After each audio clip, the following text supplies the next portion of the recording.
नमस्कार दोस्तों, इस नए वीडियो में आपका हार्दिक स्वागत है। दोस्तों, आपने कहावत सुनी होगी कि बोए बीज बबूल के तो आम कहाँ से खाए। तो बिल्कुल सही यही कहावत जो है वो पाकिस्तान पर चरितार्थ हो रही है। और कैसे हो रही है कि पाकिस्तान ने जिन आतंकियों को पाल पोस के बना किया था, अब पाकिस्तान में उन्हीं का नंबर आया हुआ है। और जो आतंकी हैं, कम से कम 1 दर्जन आतंकी जो भारत में वांटेड थे, जिन्होंने भारत पर दहशतगर्दी मचाई हुई थी, जम्मू कश्मीर में बम्बई हमले के दौरान मुंबई में जो अटैक किया गया था, उसके अलावा इधर जम्मू कश्मीर में और एयरबेस पे जो भारत में हमले किए गए और जिस तरह आतंकी कार्रवाई की, उनमें से करीब 1 दर्जन प्रमुख आतंकियों का सफाया पाकिस्तान में हो चुका है। और पाकिस्तान में सफाया हो चुका है और पाकिस्तान में कौन उनका सफाया कर रहा है ये किसी को नहीं पता। आपको पता ही है कि पाकिस्तान के हालात कितने भयावह हैं, कितने ख़राब हैं। वहाँ पर तहरीके तालिबान पाकिस्तान नाम का जो आतंकी संगठन है, वो पिछले 2-3 साल में 3,000 लोगों की जान ले चुका है।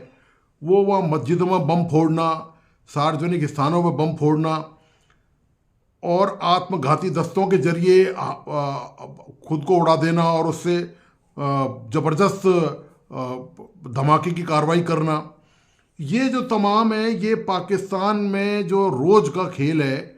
और इस तरह पाकिस्तान में जो आतंकी हैं वो लगातार जो जिनको भारत के खिलाफ पाल पोस के दूध पिला के, आप यूँ कहें कि सांपों को तैयार किया गया था, अब उन सांपों का ही नंबर पाकिस्तान में लगातार आता जा रहा है। और पाकिस्तान में ये लश्कर तौबा और जितने भी जो दूसरे मुजाहिदीन जो संगठन है, जो आतंकी संगठन है, उनके जो आतंकी हैं वो उनका वहाँ नंबर आ रहा है लगातार। अब उनको वहाँ पर वहीं के लोग मार रहे हैं। वो ये बताया जाता है कि साहब कोई अज्ञात हमलावर ने, जो मोटरसाइकिल पर सवार था और उसकी वहाँ नमाज वो पढ़ रहा था या वो बाज़ार में घूम रहा था या गली मोहल्ले में कहीं जा रहा था, तो उसकी वो गोली मार के हत्या कर दी गई है। तो ऐसे करीब इस तरह के जो आतंकी संगठन पाकिस्तान में शरण लिए हुए थे, और पाकिस्तान में तो दरअसल उनका स्वर्ग था। आतंकियों को जिस तरह से पाला पोसा गया था, उनके लिए वो स्वर्ग समान था। और लेकिन अब क्या हो गया है कि अब क्या है, पासा हालात पलट गए। अब वो स्वर्ग पाकिस्तान में जो आतंकियों के लिए कभी स्वर्ग था, वो अब उनके लिए नरक साबित हो रहा है। और उनके समझ में ही नहीं आ रहा है कि ये हो क्या रहा है। दरअसल पाकिस्तान को किसी भी मामले में कुछ भी समझ नहीं आ रहा है। पाकिस्तान पूरी तरह से, आप जानते ही हैं कि भिखारी बन चुका है। जहाँ पर आटा 250-300 रुपये किलो हो, जहाँ पर पेट्रोल के दाम 150-200 रुपये लीटर हों, जहाँ पर आवाम को पानी पीने को नहीं मिल रहा हो, बेरोजगारी हो, बेहताशा जो है, वहाँ पर भिखारी पैदा हो गए हों, वहाँ पर छोटी छोटी बातों पे 100-200 रुपये पे किसी का कत्ल कर देना और या छीना झपटी करना या इस तरह का अपराध करना कि किसी को रोटी देने के लिए कोई आपस में ही एक दूसरे को मार दें, तो ये पाकिस्तान में अब कोई बहुत सामान्य बात हो गई है। और ये जो जितने भी आतंकवादी वहाँ मारे गए हैं, इन पर वहाँ कोई गौर ही नहीं कर रहा कि भाई इनको किसने मरवाया है, कौन है, क्या है। क्योंकि वहाँ की जो सरकार है, वहाँ की जो सेना है, वहाँ की जो सुरक्षा एजेंसी हैं, वो अफगान रिफ्यूजियों से नहीं निपट पा रही हैं।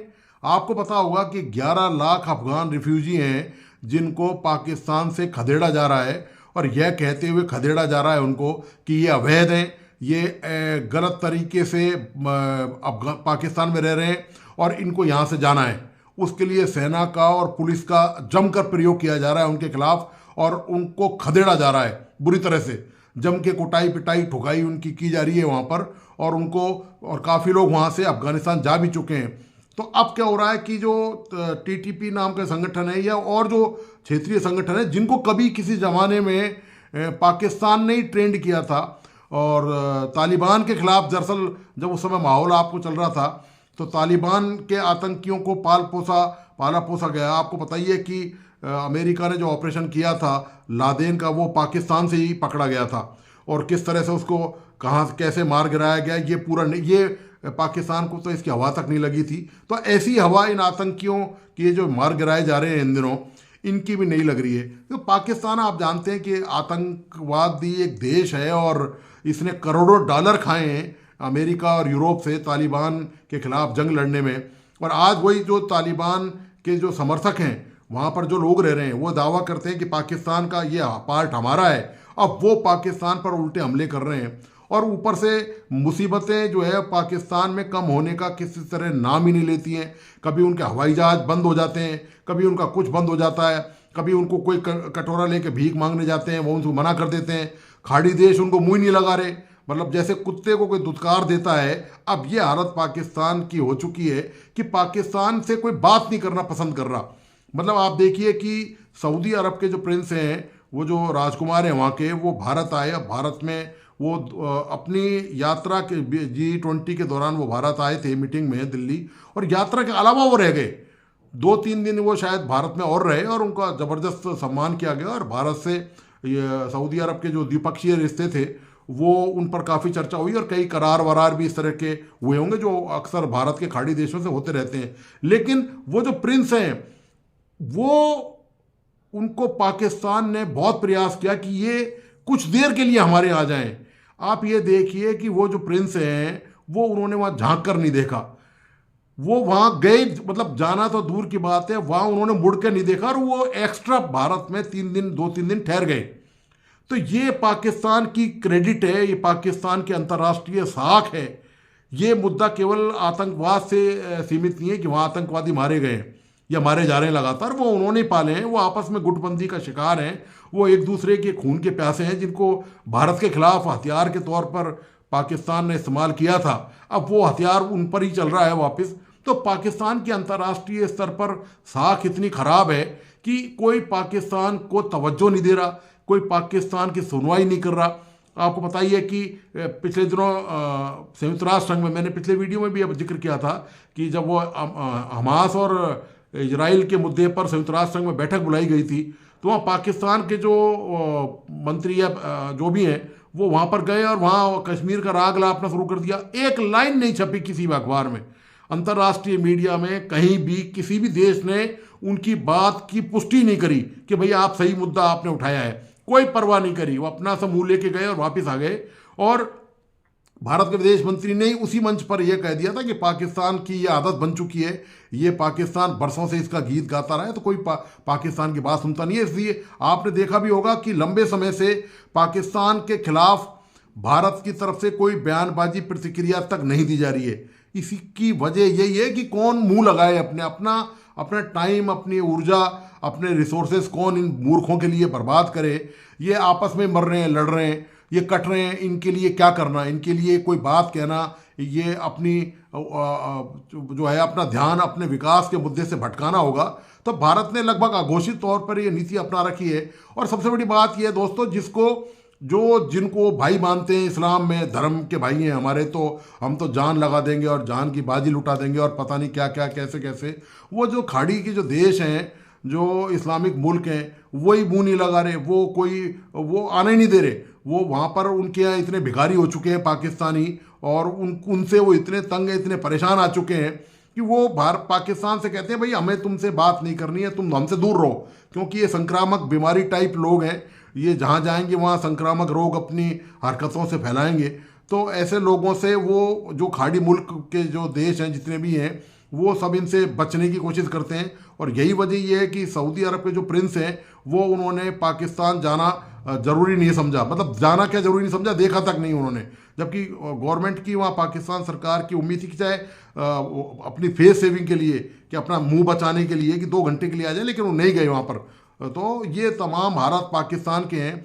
और पाकिस्तान अपने जो किया है, अपना जो बोया है, अब उसी को काट रहा है। वहाँ जो हालात हो रहे हैं उसके लिए कोई जिम्मेदार नहीं है, कोई जिम्मेदार नहीं है उसके लिए, खुद पाकिस्तान जिम्मेदार है। आपने करोड़ों डॉलर खा लिए, अब उन्हीं अपने भाइयों को, मुसलमान भाइयों को मार मार के वहाँ से भगा रहे हो आप। और आपने उन्हीं को ट्रेनिंग दी जब जाकर, और किसके खिलाफ दी कि हम ये जो है कभी भारत के खिलाफ काम आ सकते हैं। तो दोस्तों, भारत के खिलाफ तो क्या काम आ रहे हैं, आपके खुद के खिलाफ ही काम आ रहे हैं। वो आपस में ही एक दूसरे को निपटाने में, सुलटाने में लगे हुए हैं। तो ये जो है, ये चीज़ें बताती हैं कि जब आपका लक्ष्य इस तरह का हो, हिंसा पर आधारित आपका लक्ष्य हो और आपका टारगेट ही हो, तो आपको पता है कि पाकिस्तान पूरी तरह से लगभग बैंकक्रप्ट हो चुका है, कंगाल हो चुका है। और थोड़ा बहुत जो सपोर्ट उसको मिल रहा है, मतलब रोटी खाने लायक यदि पैसे कहीं से आ रहे हैं थोड़े बहुत, तो वो या तो आईएमएफ दे रहा है, या जो भारत का भारत को जो अपना दुश्मन समझता है और जो पाकिस्तान को शह दे रहा है, वो चीन है। मतलब चीन की पीठ पर सवार है पाकिस्तान, तो वो उसको रोटी के टुकड़े खाने को मिल रहे हैं, वरना शायद पाकिस्तान की सारी आवाम अब तक भूख से ही आधी तो अल्लाह को प्यारी हो जाती। तो ये हालत है अवाम की वहाँ पर, कि अवाम वहाँ त्राई त्राई कर रही है, वहाँ किसी को कोई परवाह नहीं कि कौन मर रहा है और कौन जिंदा हो गया। लोगों के साथ ये कि कल का सवेरा क्या होगा और कल कैसे उनके लिए खाने का इंतजाम होगा, या कल कोई उनके इलाके में बम विस्फोट तो नहीं हो जाएगा, कोई आतंकी संगठन टीटीपी जो है वो कोई ऐसी कोई वारदात या हरकत तो नहीं कर डालेंगे। तो ये इन्हीं में उनके दिन रात गुजर रहे हैं पाकिस्तान में। अब ये पाकिस्तान का सूरत हाल है जो आपके सामने मैंने रखा है, और वहाँ लगातार जो जैसे कर्म कर रहा है वो वैसे परिणाम भी भुगत रहा है। तो करीब 1 दर्जन आतंकी वहाँ अब तक जो भारत में वांटेड थे वो वहाँ मारे जा चुके हैं, और वो आपस में निपटा रहे हैं एक दूसरे को, क्योंकि अब वो ठाले, अब वो निकम्मे, अब सरकार के पास उनको पैसा नहीं है। तो सवाल ये है कि जब पैसा नहीं है तो खाली दिमाग और शैतान का कर। आपने उनको ट्रेनिंग दी, पता, और ट्रेनिंग तो वहाँ पर बचपन से ही वो नफरत की सबको दी जाती है। आप जानते ही हैं कि वहाँ की जो शिक्षा दीक्षा है उसमें जो पढ़ाया जाता है बच्चों को, मदरसों में पढ़ाया जाता है, वहाँ पर वो इसी तरह की घृणा के पाठ और हिंसा के पाठ पढ़ाए जाते हैं। अब सवाल ये है कि वो आतंकी ठाले बैठे हैं, उनके पास कोई रोजगार नहीं है, काम नहीं है, तो वो कुछ तो करेंगे। तो उन्होंने अब एक दूसरे को निपटाना वहाँ शुरू कर दिया है। तो ये निपटाने और निपटने के खेल में जो है वहाँ सरकार को कोई लेना देना नहीं है, क्योंकि सरकार के तो दूसरे ही मसले हैं वहाँ पर। वो तो वहाँ पहले ही परेशान है, वो वहाँ अफगान रिफ्यूजियों के मसले से परेशान है, वो वहाँ तालिबान के जो सरकार है अफगानिस्तान में उससे तंग है वहाँ पर। और ये जो तमाम हालात हैं ये जो बताते हैं कि यदि किसी की बुनियाद में नकारात्मक चीज़ें रखी जाएंगी तो उसके परिणाम ये होंगे जो पाकिस्तान भुगत रहा है। और आतंकवादियों, आप जानते ही हैं कि पाकिस्तान पर लंबे समय तक अंतर्राष्ट्रीय स्तर पर प्रतिबंध लगा रहा है फाइनेंशियल एड का, कि आईएमएफ और वर्ल्ड बैंक वगैरह इसको कोई मदद नहीं देंगे जब तक ये आतंकवादियों के खिलाफ वहाँ कार्रवाई नहीं करेगा। और बाकायदा यूएनओ में इसके खिलाफ प्रस्ताव भी पास किए गए कई आतंकियों के खिलाफ, और उसमें चाइना ने वीटो करके उनको बचाया कई बार, और मानवाधिकारों के सो कॉल्ड नाम पर। चाइना तो आप जानते हैं कि भारत से किस तरह की रंजिश रखता है, हालांकि वो खुले तौर पे तो कोई कुछ नहीं कहता, लेकिन भीतरघात तो पता ही है चाइना का किस तरह से है। तो ये पाकिस्तान के हालात हैं, पाकिस्तान ने इनको पाला पोसा है, तो अब पाकिस्तान उसकी कीमत भुगत रहा है, अब उसकी कीमत चुका रहा है। और मैं आपको बताऊंगा कि ये जो अब देखिए कि इनके मरने पर वहाँ पर किसी प्रकार की कोई प्रतिक्रिया नहीं है, कोई शोक व्यक्त नहीं है, कोई प्रतिक्रिया नहीं है, क्योंकि अवाम इतने सदमे में है ऑलरेडी वहाँ पर पहले से ही, कि उसको किसी को कोई फुर्सत नहीं है कि कोई इनका भातिया पड़े, कोई मरे गिरे, कुछ भी हो इनके लेके। तो मैं आपको लास्ट में पाकिस्तान के जो जो सोशल मीडिया पर जो प्रतिक्रिया हैं इन आतंकवादियों को, जो करीब 1 दर्जन मारे जा चुके हैं, वो ज़रूर दिखाऊं, बड़ी इंटरेस्टिंग है। आप देखिए कि एक वहाँ की एक महिला पत्रकार है सोशल मीडिया पर, उसने कैसी खिल्ली, कैसे मज़े ले लेके ये खबर बताई है कि वहाँ पर किस तरह से ये जो अल्लाह को प्यारे हो रहे हैं आतंकी, उनके बारे में उसने क्या क्या कसीदे पढ़े हैं, वो आप ज़रूर इसमें देखिए, आपको बड़ा आनंद भी आएगा उसकी खबर पढ़कर। और ये तमाम चीज़ें हैं कि वहाँ के सोशल मीडिया ने इन आतंकवादियों के लिए किसको जिम्मेदार ठहराया है, कि किस तरह पाकिस्तान सरकार ने इनको पाला पोसा, और अब ये पाकिस्तान के गले में पड़े हुए हैं, ये बेरोजगार, ठाले और निकम्मे हो गए हैं, तो ये एक दूसरे को आपस में निपटाने में लगे हुए हैं। आप इस वीडियो को लास्ट तक देखिए और वो क्लिपिंग्स लास्ट तक देखिए। और दोस्तों, इस यूट्यूब चैनल को प्लीज़ लाइक, सब्सक्राइब करना और बेल आइकन दबाना नहीं भूलें। धन्यवाद, नमस्कार। आम आदमी की जिंदगी जो है बहुत मुश्किल है पाकिस्तान में। आम आदमी यानी आम सिटीजन जो है, कॉमन सिटीजन जो है, उनके लिए बहुत मुश्किल है। उनकी जिंदगी जो है बहुत आसान नहीं है, और उनकी जान की भी कोई कीमत नहीं है। लेकिन अब तो हद ही हो गई है। अब हद ये हो गई है कि पाकिस्तान में जो टेररिस्ट हमने पाल के रखे थे, बनाए थे, सिखाए थे, पढ़ाए थे, अब उनकी जान को भी खतरा है। और कई हमने आपको बताए भी थे, जो 2-4 जो बीच में आप जानते हैं कुछ अरसे पहले एक एक करके मारे गए, वो तो अलग ही है। और आज एक खबर और आई है, और वो आई है जी इस आदमी की। इसका नाम है शाहिद लतीफ। ये 2016 में पठानकोट, या जी हाँ, 2016 में पठानकोट अटैक के लिए इंडिया को ये वांटेड था, यानी इंडिया को ये मतलूब था। इंडिया ने कहा था कि जी ये आदमी की इन्वॉल्वमेंट है पठानकोट में, 2016 में। और ये इंडिया ने कह रखा था कि जी मोस्ट वांटेड टेररिस्ट में से ये एक था। इसको भी जो है वो बताया जा रहा है डस्का में, डस्का एक जगह है पाकिस्तान में, डस्का में इसको नमाज पढ़ रहा था, ये नमाज के दौरान इसके ऊपर जो है अटैक किया गया है और टारगेट किलिंग में इसको मार दिया गया है। इससे पहले एक टेररिस्ट और भी था जिसको हमने आपको बताया था, और वो भी इसी तरीके से नमाज के दौरान ही उसको भी मारा गया था। और अब ये एक और जो है उसका भी बताया जा रहा है। इसके अलावा कराची में भी एक आदमी के ऊपर, यानी एक टेररिस्ट जो था, जो कि हाफिज सईद का साथी ही बताया जा रहा था, उसको भी जी, जिसे कहते हैं कि कराची में टारगेट किलिंग में उसको भी मारा गया था। अब ये एक के बाद एक के बाद एक इस किस्म की न्यूज जो है वो आती चली जा रही है, जिसको सुनकर मुझे यकीनन लगता है कि जो टेररिस्ट पाकिस्तान में रहते हैं, और जो इमरान खान साहब ने एक बार कहा भी था, जिसके ऊपर उनके विचारों की काफी खिंचाई हो गई थी कि पता नहीं कितने 40,000 और कितने उन्होंने जो है बता दिए थे कि जी टेररिस्ट पाकिस्तान में इस वक्त घूम रहे हैं इधर से उधर। तो बिल्कुल जी वो सबके सब घबरा गए होंगे कि भाई ये कौन सा नई नौटंकी शुरू की है पाकिस्तान ने, कि पहले तो हमें बनाया, पढ़ाया, लिखाया, समझाया, क्या कुछ करवाया, और अब एक एक करके इनको मारा जा रहा है। अब इस आदमी के लिए भी यही कहा गया है कि जिसकी आज खबर आई है कि जी ये शाहिद लतीफ इसका नाम था, 2016 में जो है ये पठानकोट के लिए, जो है पठानकोट अटैक जो था उसके लिए जी ये भारत ने कहा था जी हमें ये आदमी चाहिए, ये मोस्ट वांटेड है और ये इन्वॉल्व है। लेकिन अच्छी बात अगर देखें, हम हर चीज में कुछ ना कुछ पॉजिटिव तो देखना ही चाहिए ना। अच्छी बात ये है कि भारत को कुछ करना नहीं पड़ रहा, हम लोग खुद ही पकड़ पकड़ के एक एक को जो है ना टपकाते जा रहे हैं। अब यकीनन चाहे वो मसूद अजहर हो, या वो भी सर पकड़ के बैठा हुआ होगा, और अगर हाफिज सईद हो तो वो भी यकीनन सोच रहा होगा कि आखिर ये चल क्या रहा है। उससे पहले भी एक खबर उड़ी थी कि जी हाफिज सईद के बेटे को ले गए, खैर वो खबर गलत थी, और उसके बेटे को कहीं नहीं ले गए, इधर ही है। लेकिन यकीनन बाकी लोग, चाहे उसमें दाऊद इब्राहिम हो या फिर वो जो सैयद सलाउद्दीन, जी हाँ, और ये जिसकी पिक्चर है बिल्कुल, तो चाहे सैयद सलाउद्दीन हो या बाकी जितने भी टेररिस्ट, बहुत सारे, इतने इतने ज्यादा नाम है, मैं सबके नाम तो आपको यहाँ नहीं पढ़ के बता सकती। अगर मैं सबके नाम और पिक्चर्स दिखाऊंगी तो मेरा ख्याल है पूरा का पूरा शो सिर्फ उसी पे खत्म हो जाएगा, बल्कि उसका भी 3, 4 या 10 एपिसोड बनाने पड़ जाएंगे। लेकिन खैर आप लोग खुद बहुत अक्लमंद हैं, तो जाइए और गूगल करके उन सबके नाम पढ़ लीजिए। लेकिन मैं आपको ये बता रही हूँ कि अब यहाँ पे मामला ये लग रहा है कि एक के बाद एक ये जो टेररिस्ट हैं इनको उड़ाया जा रहा है, और यकीनन इनका रोल खत्म हो चुका है। अब जैसा मैंने अपनी पहले भी एक वीडियो में जिक्र किया था कि इनका रोल यकीनन खत्म हो चुका है, इनको, इनकी अब जरूरत नहीं रही है उन लोगों को जिन्होंने इनको बनाया था। तो शायद इसी वजह से एक एक करके इनको उड़ाया जाएगा, और फिर ये होगा कि जी हमारे यहाँ जो है ना बिल्कुल साफ सफाई हो जाएगी, कहा जाएगा कि जी अब यहाँ कोई टेररिस्ट नहीं है, जितने थे वो हमने खुद ही टपका दिए। अब इसमें भारत जो है उसको भी खुश हो जाना चाहिए, लेकिन और दूसरे लोग जिनको हमारी वजह से, चाहे अफगानिस्तान हो या कोई और कंट्री वाले, जिनको ये प्रॉब्लम थी कि जी पाकिस्तान से तरह तरह के टेररिस्ट और इसी तरह की ऑर्गेनाइजेशन हमने पाल के रखी हैं, वो शायद खुश हो जाएंगे और समझेंगे कि वाकई में हमने सफाई कर दी है।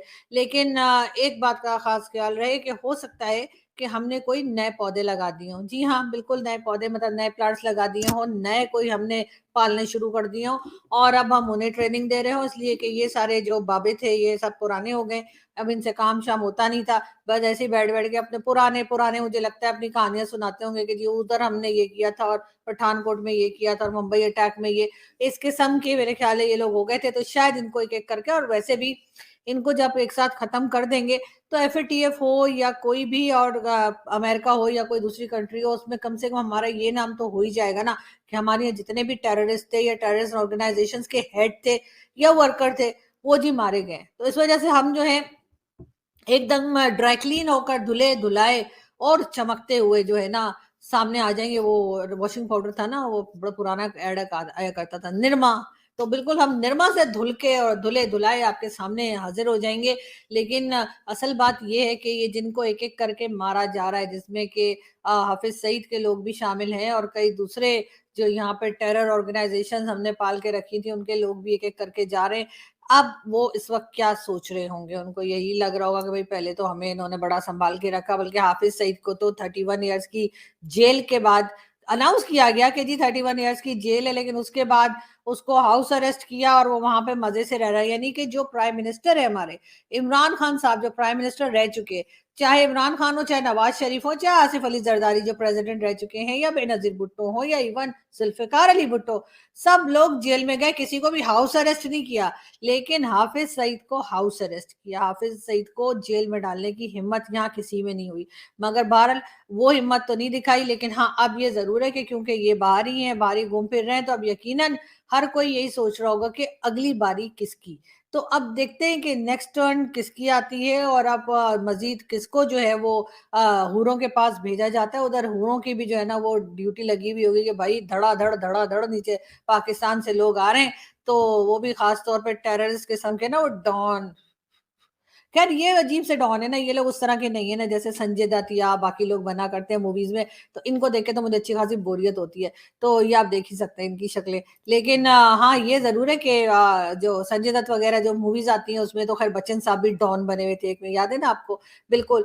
तो मैं खैर मूवीज की बात नहीं कर रही हूँ, इसलिए आप लोग मत घबराइए। मैं आपको सिर्फ ये बता रही हूँ कि जी ये एक एक करके इन लोगों को मारा जा रहा है, ऐसा मुझे लगता है। अब मैं गलत भी हो सकती हूँ, लेकिन मुझे तो ऐसे ही लग रहा है कि आखिर इन लोगों को इन्हीं के इलाके में, इन्हीं के जान पहचान के इलाकों में जहां ये रहते हैं, वहीं पर कौन मार रहा है। मतलब इन्होंने जो टेररिज्म की है, चाहे वो इन्होंने भारत में की हो या पाकिस्तान के भी कुछ एरियाज में डेफिनेटली की होगी, इसलिए कि जाहिर है जहां पे इन लोगों को आदत पड़ चुकी है, तो ये पाकिस्तान में भी कर रहे थे। लेकिन भारत में खास तौर पे कई जगह पे जो है जो टेररिज्म हुई है, उसमें इस इन्हीं लोगों का नाम आ रहे थे, चाहे वो हाफिज सईद हो, चाहे मसूद अजहर हो, चाहे सैयद सलाउद्दीन हो, या और कई दूसरे।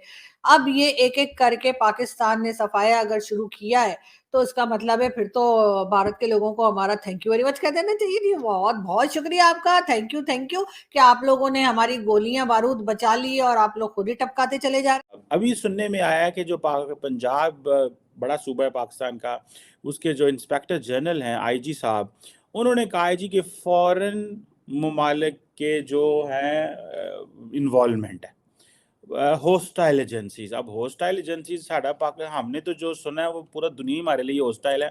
ये पता नहीं अब होस्टाइल कौन है, होस्टाइल में मुराद क्या है। आप तो अगर आप जाएँ टेक्स्ट बुक पे जाएंगे तो आप कहेंगे बलूचिस्तान में, सॉरी अफ़गानिस्तान है, आप कहेंगे जी इंडिया है, और कई इस्लामिक मुल्कों को भी हम होस्टाइल कहते हैं कि जी हमारा इनसे क्योंकि हमारे इनके साथ कंपटीशन है फॉर वन वे और दी अदर। अब ये कौन सी होस्टाइल एजेंसीज हैं, नाम नहीं ले सकते, पाकिस्तानियों को मरवा सकते हैं, नाम नहीं ले सकते। ये हमारी जो सरकारी लोग हैं। अब देखें ना कि ये क्वेश्चन ये नहीं है कि उनका माजी में क्या कंडक्ट रहा है। अगर जिसका जो माजी में कंडक्ट रहा है उसको सज़ा देनी बनती है, उसको ज़रूर सज़ा दें। देखें रियासत ज़ारी बात है जिन जिन एलिमेंट्स को इस्तेमाल करते रही for their own strategic purposes, वो एक और चीज़ है। लेकिन दो तीन चीज़ें हैं जो पाकिस्तान की इस वक्त इस्टेब्लिशमेंट या पाकिस्तान की लॉ इन्फोर्समेंट या पाकिस्तान के जो मुख्तलिफ इंटेलिजेंस के अदारे शायद बातें कर रहे हैं। वो ये कह रहे हैं कि जो पर्टिकुलरली इंडिया का भी नाम नहीं लिया उन्होंने। मुझे लगता है कि मल्टीपल कंट्रीज हुआ बिहाइंड इट। उन मल्टीपल कंट्रीज में since they have not named any country, but I can speculate, and speculation at times is not good.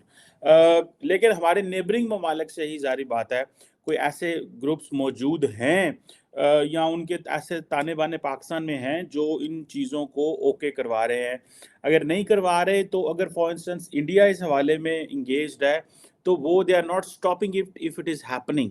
ये भी एक एलिमेंट होता है। लेकिन मेरी ज़ाती राय के अंदर शायद नेबरिंग कंट्रीज़ या हॉस्टाइल जो है वो नेबरिंग कंट्रीज़ में, बाकी वो नेबरिंग कंट्रीज़ तो ना हों।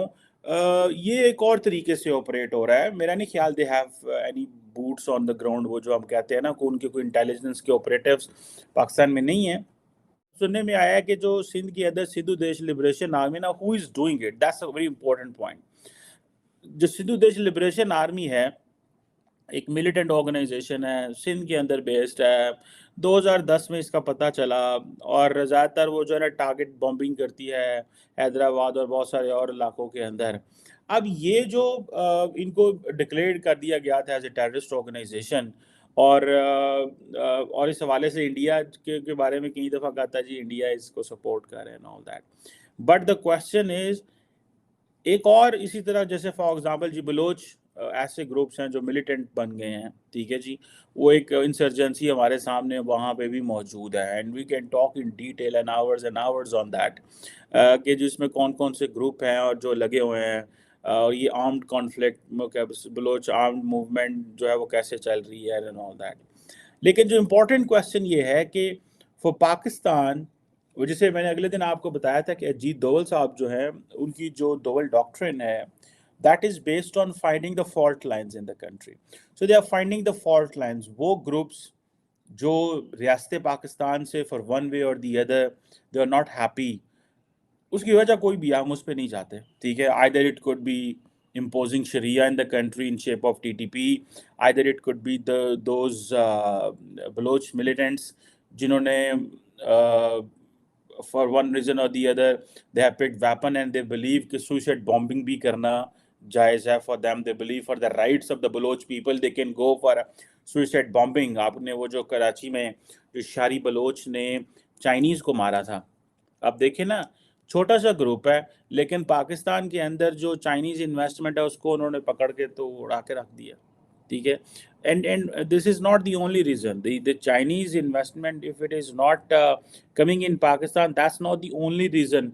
वो ये नहीं है, there are other reasons as well मुझे लगता है। और उन other reasons में जो important चीज़ है वो ये है कि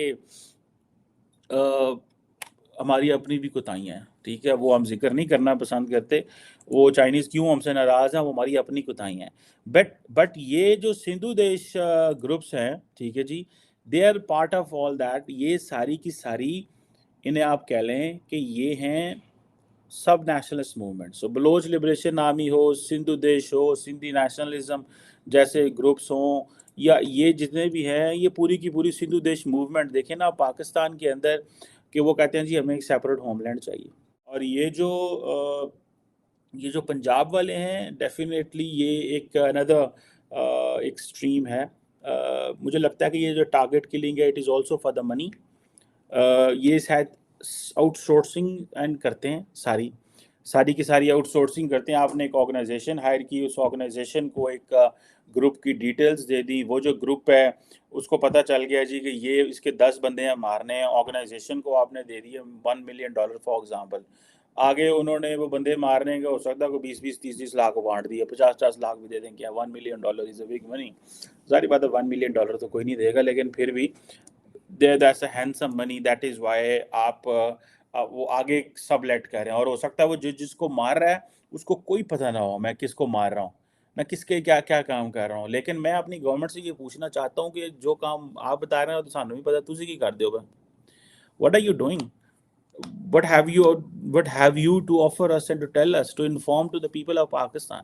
आप उनको क्या इन्फॉर्म करेंगे कि की रौला पै गया, किथे रौला पै गया, ठीक है। सो ये जो बातें हैं कि ये कहना जी कि वो क्या नाम है, उन्होंने हॉस्टाइल एजेंसीज हैं, ये कोई वो चीज़ नहीं है। सो मेरा ख्याल है जो दोवल डॉक्ट्रिन है, they have found the fault lines, they are working on it and Pakistan respond भी नहीं कर रहा। Either it is going to be in a way कि एक रिस्पॉन्स आएगा, बट दैट मे बी, क्योंकि वो कहते हैं जी ठीक है हमारी इनसे क्योंकि ये चल रही है लड़ाई, तो ठीक है हम भी फिर इसका रिस्पॉन्स आपको कहीं और दे देंगे।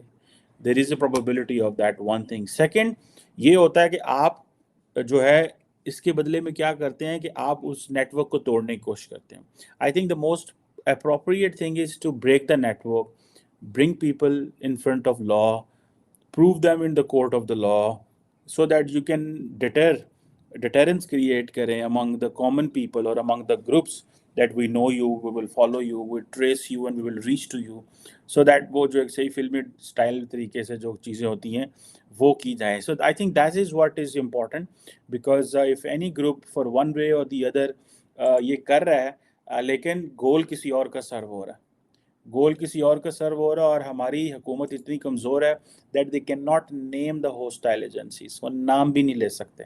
मुझे इस चीज़ पे परेशानी है, बाकी मुझे कोई टेंशन नहीं, आप जो मर्ज़ी वो करें, कोई ऐसा नहीं है, चीज़ें हो जाती हैं जिसे वो कहते हैं ना कि वो कोई मसला नहीं है, आपकी मर्ज़ी है इस हवाले से। लेकिन इफ़ समवन से जी के ठीक है ये है वो है, मुझे ऐसा लगता है कि ये चीज़ें पाकिस्तान की गवर्नमेंट को बहुत पहले अवाम को साथ शेयर करनी चाहिए। बड़ी देर से बहुत सारे लोग जो हैं उनकी जानें जा रही हैं, मस्जिदों के अंदर एक ही पैटर्न है, कोई दूसरा पैटर्न नहीं है, लेकिन सब nationalism is a challenge, either it is Pashtun सब नेशनलिज्म, सिंधी नेशनल सब नेशनलिज्म, बलोच सब नेशनलिज्म। और उन फॉल्ट लाइंस में अगर पश्तून सब नेशनलिज्म है तो वहाँ से आप वो कहते हैं जी 5th जनरेशन वॉरफेयर है, पाकिस्तान की इस्टेब्लिशमेंट के खिलाफ मुहाज चलाए जाते हैं।